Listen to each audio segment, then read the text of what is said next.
Hello friends, welcome you all. आज मैं आपके लिए जो वीडियो लेकर देखिए बात करेंगे केमिकल स्टॉक की। केमिकल स्टॉक को समझने की कोशिश करेंगे। एक बड़ा पोटेंशियल मार्केट प्लेयर बनता हुआ ये स्टॉक, छुपे हुए स्टॉक्स अक्सर हम आपके लिए लेके आते हैं, लेकिन केमिकल स्टॉक्स बहुत खास होते हैं। ये अलग होते हैं।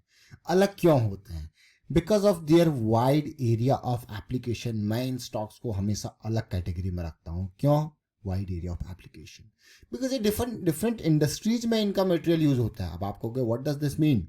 अब हर इंडस्ट्री में कुछ ना कुछ केमिकल्स जरूर जाता है, तो वो यूज होता है।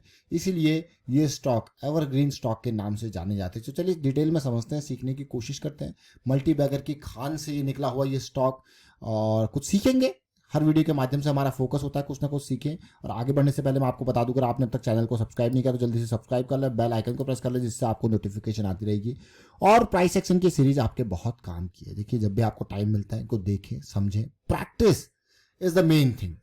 आपको ये कड़ी भी सच्चाई है, इसको समझ लीजिए कि भाई सीखना है तो टाइम देना पड़ेगा, मानो या ना मानो।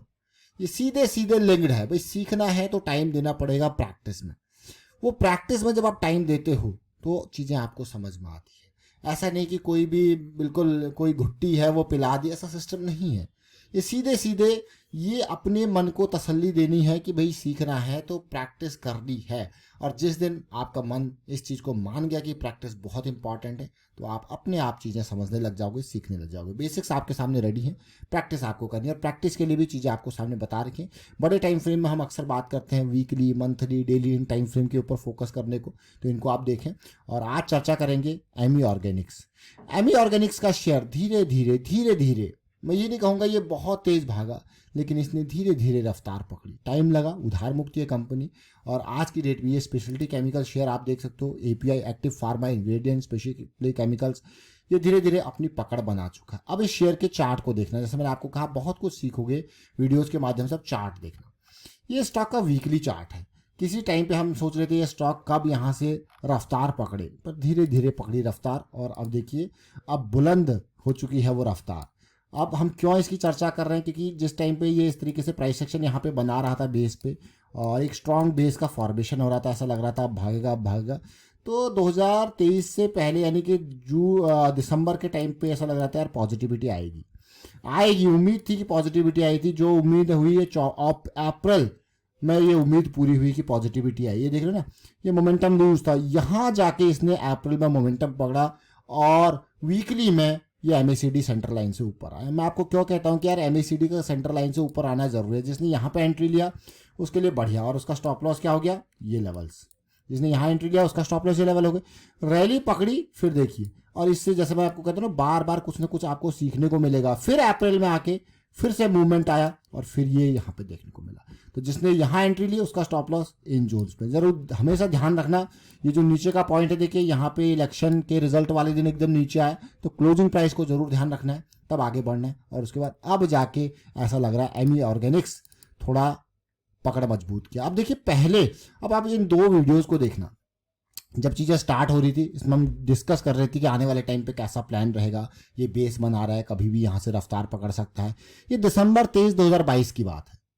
अब ऑलमोस्ट 2 साल हो जाएंगे कुछ टाइम बाद। देखिए तब ये चीज़ें स्टार्ट हो रही थी। फिर से अब जब दूसरा मजबूती पकड़ रहा था, यानी कि अप्रैल अभी 2024 में, 6-7 महीने पहले की बात है। देखिए 6-7 महीने भी नहीं, ज़्यादा टाइम हुआ नहीं, 5-6 महीने में कहूँगा। देखिए तब था ये 1200 के प्राइस पे।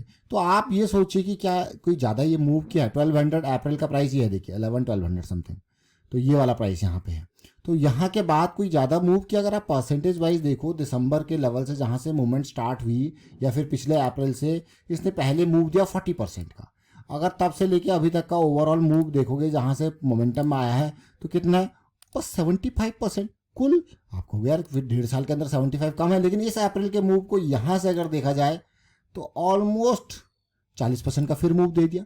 तो ओवरऑल आप कहोगे यार ये मतलब मार्केट ऐसा नहीं कि आप पैसा आपको डबल ट्रिपल करके, लेकिन पेशेंस है तो मार्केट रिवॉर्ड देती है, लेकिन लर्निंग के साथ। अब ये एमी ऑर्गेनिक्स से हमने सीखा लर्निंग के साथ। अब मैं आपको डेली चार्ट पे लेके जाऊंगा तो आप और अच्छे से समझोगे। देखिए जब यहाँ पे साइकिल स्टार्ट हुई थी, और अगर आप तसल्ली से देखो यहाँ पे देखिए अप्रैल के टाइम था, रैली थी। फिर से अभी रिसेंटली जब अप्रैल में आया, क्या कारण रहा होगा अप्रैल में आपके सामने वीडियो लाने का? उसका कारण यही था कि भैया ये जो है मूव ऊपर हो चुका है, अब ये साइकिल स्टार्ट हो रही है देखिए, और down the line cycle start ही हुई। तो अपॉर्चुनिटी कहाँ पे मिली, कहीं यहाँ कहीं 1200 के आसपास अपॉर्चुनिटी मिली। लेकिन जैसा मैंने आपको कहा स्टॉप लॉस, इससे एक और चीज़ सीखेंगे, ये बहुत इंपॉर्टेंट चीज़ है। मान लो आपने एंट्री ली यहाँ कहीं और आपका स्टॉप लॉस था यहाँ पे, ठीक है।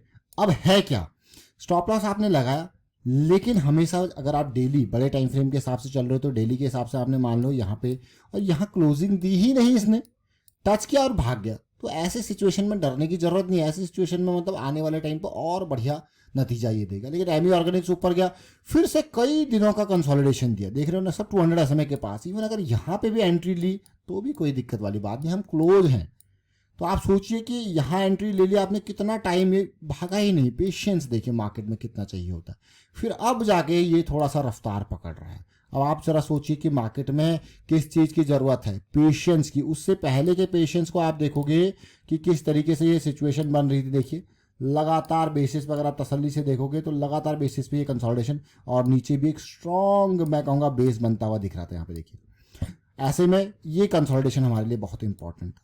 एक रैली आई और जिसने यहाँ एंट्री ली उसका स्टॉप लॉस उसको पता है, तो इसलिए उसके बाद भी अगर जिसने यहाँ एंट्री ली उसको कितना पेशेंस लग रहा होगा। तो ये प्राइस एक्शन के बेसिक्स से इनको समझें, इनको देखें, और रिस्क मैनेजमेंट को हमेशा टॉप प्रायोरिटी पे रखना है। मतलब ऐसा नहीं कि आपने एंट्री ले ली और आपने एग्जैक्ट वहाँ पे ऐसा ले ली। तो बड़े टाइम फ्रेम पे जब आप बात करते हैं तो उतार चढ़ाव आपको बहुत देखने को मिलेंगे, और छोटे स्टॉक्स में और ज़्यादा उतार चढ़ाव देखने को मिलते हैं। तो ऐसे टाइम पे क्या करना चाहिए, ऐसे टाइम पे पोजीशन के को कम करके, यानी कि जो आपका पोजीशन का साइज है ना उसको कम करके आप रिस्क को मैनेज करते हैं। और इससे दो फायदे होते हैं, पोजीशन के साइज को कम करके आपको दो फायदे होते हैं। आप दोनों तरफ के डर से बच जाते हो। आपको लगता होगा यार ये नीचे को जब गिरता है वो वाला डर खतरनाक होता है, लेकिन मैं आपको कहूँगा ये डर तो आप झेल जाओगे, लेकिन जो असली डर होता है ना वो पता है क्या होता है, कि भाई आप होल्ड, आप यहाँ पे एंट्री ली लेकिन आप निकल गए तुरंत के तुरंत थोड़ा सा प्रॉफिट देख के, क्योंकि पोजीशन का साइज बड़ा था, है कि नहीं, तो वो भी आप होल्ड नहीं कर पाओगे। तो एक लैक ऑफ वो पेशेंस को आपके गड़बड़ाएगा। तो इसीलिए हमेशा कंट्रोल्ड पोजीशन साइज रखें। कंट्रोल्ड पोजीशन मतलब रिस्क को समझ के अफोर्डेबिलिटी। मान लो यहाँ पे आप एंट्री ले रहे हो, सीधे इजी करते हैं कैलकुलेशन को 1000 रुपीज़ पे, और आपको दिख रहा है आपका स्टॉप लॉस है 850 पे, ठीक है। आपने देखा 150 पॉइंट का मेरा रिस्क है, तो आपने पोजीशन के साइज को, जैसे 3000 का लॉस देने को तैयार हो तो आपने कहा मेरी पोजीशन की साइज 20 रहेगी बस। आपने यहाँ एंट्री लिया 1200 पे, ठीक है, आपका स्टॉप लॉस था ऑलमोस्ट 1000 का, आपका 200 पॉइंट का रिस्क आपको दिख रहा है। आपने देखा 200 पॉइंट का रिस्क है, आपने कहा मैं मैक्स 4000 का रिस्क ले सकता हूं, तो आपने 20 शेयर्स मात्र बाई किए। क्यों? क्योंकि आपका रिस्क इतना था। तो ये रिस्क को समझ के, अगर आपका रिस्क एपेटाइट ज़्यादा है तो उसके बेसिस पर आप पोजीशन के साइज को बढ़ा सकते हो। लेकिन वो जो इंपॉर्टेंट पार्ट है, वो रिस्क अगर कंट्रोलेबल है तो आपको डर नहीं लगेगा, आप चीज़ों को होल्ड करके रख सकते हो और नीचे टाइम पे निकल भी सकते हो जहाँ पे निकलने का प्लान किया है। तो आज हमने क्या सीखा, एमी ऑर्गेनिक्स से काफ़ी चीज़ें सीखी समझी। बाकी डिटेल्ड वीडियो जैसे ये वाला वीडियो है या ये वीडियो है, डिस्क्रिप्शन में लिंक है, ऊपर आई बटन पे जाके आप देख सकते हो, समझ सकते हो, उससे सीख सकते हो। बाकी ये काम आएगी प्राइस एक्शन की सीरीज आपकी, बहुत इंपॉर्टेंट है, इसको देखें, समझें, प्रैक्टिस कीजिए। And thank you for watching the video. Risk management के बारे में अवेयरनेस स्प्रेड करें, लर्निंग के बारे में अवेयरनेस स्प्रेड करें।